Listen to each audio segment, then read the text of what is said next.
உயிர்த்தெழுந்த இயேசு கிறிஸ்துவின் வல்லமை ஊழியங்கள் வழங்கும் வசனப் பெட்டகம். இயேசுவே கர்த்தர். இயேசுவையே தேவன் ஆண்டவரும் கிறிஸ்துவுமாக்கினார். இயேசுவே ராஜாதி ராஜா, கர்த்தாதி கர்த்தா.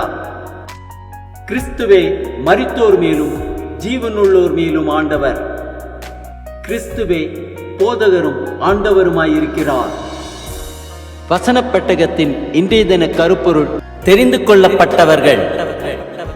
கர்த்தரை தங்களுக்கு தெய்வமாக கொண்ட ஜாதியும் அவர் தமக்கு சுதந்திரமாய் தெரிந்து கொண்ட ஜனமும் பாக்கியம் உள்ளது.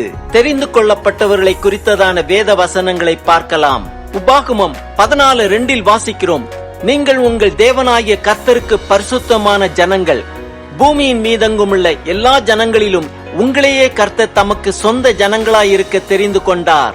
ஏசாயா 44:2 வாசிக்கிறோம்: உன்னை உண்டாக்கினவரும் தாயின் கற்பத்தில் உன்னை உருவாக்கினவரும் உனக்கு துணை செய்கிறவருமாகிய கர்த்தர் சொல்லுகிறதாவது, என் தாசனாகிய யாக்கோபே, நான் தெரிந்து கொண்ட யெஷூரனே, பயப்படாதே.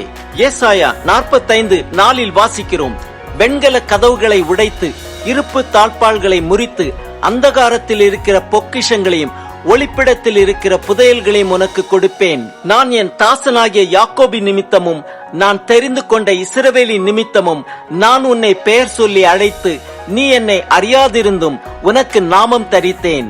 ஏசாயா 48:10 வாசிக்கிறோம்: இதோ உன்னை புடமிட்டேன், ஆனாலும் வெள்ளியைப் போல அல்ல, உபத்திரவத்தின் குகையிலே உன்னை தெரிந்து கொண்டேன். எரேமியா 1:5 வாசிக்கிறோம்: நான் உன்னை தாயின் வயிற்றில் உருவாக்கும் முன்னே உன்னை அறிந்தேன், நீ கற்பத்திலிருந்து வெளிப்படும் முன்னே நான் உன்னை பரிசுத்தம் பண்ணி உன்னை ஜாதிகளுக்கு தீர்க்கதரிசியாக கட்டளையிட்டேன் என்று சொன்னார். ஆகாய் 2:23 வாசிக்கிறோம்: சேனைகளின் கர்த்தர் சொல்லுகிறார், செயல்தியேலின் குமாரனாகிய சேருபாபேல் என்னும் என் ஊழியக்காரனே, உன்னை நான் அந்நாளிலே சேர்த்து கொண்டு உன்னை முத்திரை மோதிரமாக வைப்பேன் என்று கர்த்தர் சொல்லுகிறார்.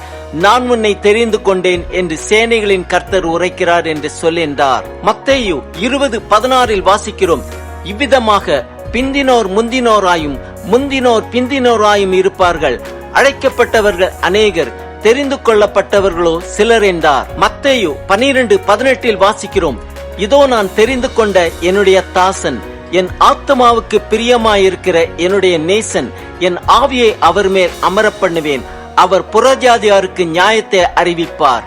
மத்தேயு 22:14 வாசிக்கிறோம்: அந்தப்படியே அழைக்கப்பட்டவர்கள் அநேகர், தெரிந்து கொள்ளப்பட்டவர்களோ சிலர் என்றார். மார்க் 13:27 வாசிக்கிறோம்: அப்பொழுது அவர் தம்முடைய தூதரை அனுப்பி தாம் தெரிந்து கொண்டவர்களை பூமியின் கடைமுனை முதற்கொண்டு வானத்தின் கடைமுனை மட்டுமுள்ள 4 திசைகளிலுமிருந்து கூட்டி சேர்ப்பார். மார்க் 13:22 வாசிக்கிறோம்: ஏனெனில் கள்ள கிறிஸ்துக்களும் கள்ள தீர்க்க தரிசிகளும் எழும்பி கூடுமானால் தெரிந்து கொள்ளப்பட்டவர்களையும் வஞ்சிக்கத்தக்கதாக அடையாளங்களையும் அற்புதங்களையும் செய்வார்கள். லூக்கா 18:7-8 வாசிக்கிறோம்: அந்தப்படியே தேவன் தம்மை நோக்கி இரவும் பகலும் கூப்பிடுகிறவர்களாகிய தம்மால் தெரிந்து கொள்ளப்பட்டவர்களின் விஷயத்தில் நீடிய பொறுமை உள்ளவராயிருந்து அவர்களுக்கு நியாயம் செய்யாமல் இருப்பாரோ?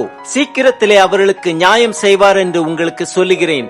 ஆகிலும் மனுஷகுமாரன் வரும்போது பூமியிலே விசுவாசத்தை காண்பாரோ என்றார். யோவான் 15:16 வாசிக்கிறோம்: நீங்கள் என்னை தெரிந்து கொள்ளவில்லை, நான் உங்களை தெரிந்து கொண்டேன்.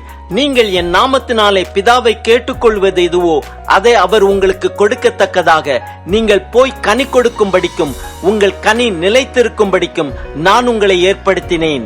யோவான் 15:19 வாசிக்கிறோம்: நீங்கள் உலகத்தாராய் இருந்தால் உலகம் தன்னுடையதை சிநேகித்திருக்கும். நீங்கள் உலகத்தாராய் இராதபடியினாலும் நான் உங்களை உலகத்திலிருந்து தெரிந்து கொண்டபடியினாலும் உலகம் உங்களை பகைக்கிறது. அப்போஸ்தலர் 9:15 வாசிக்கிறோம்: அதற்கு கர்த்தர், நீ போ, அவன் புறஜாதிகளுக்கும் ராஜாக்களுக்கும் இஸ்ரவேல் புத்திரருக்கும் என்னுடைய நாமத்தை அறிவிக்கிறதற்காக நான் தெரிந்து கொண்ட பாத்திரமாயிருக்கிறான். ரோமர் 8:33 வாசிக்கிறோம்: தேவன் தெரிந்து கொண்டவர்கள் மேல் குற்றம் சாட்டுகிறவன் யார்? தேவனே அவர்களை நீதிமான்களாக்குகிறவர்.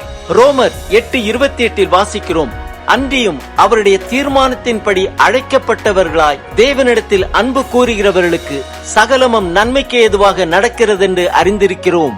ஆம், கர்த்தர் தமக்கு சுதந்திரமாய் தெரிந்து கொண்ட ஜனம் பாக்கியம் உள்ளது. நாம் அவரை தெரிந்து கொள்ளவில்லை, அவர் நம்மை தெரிந்து கொண்டார். கடைசி நாட்களில் கள்ள கிறிஸ்துக்களும் கள்ள தீர்க்க தரிசிகளும் எழும்பி தெரிந்து கொள்ளப்பட்டவர்களாகிய நம்மை வஞ்சித்து விடாதபடிக்கு எச்சரிக்கையாயிருப்போம்.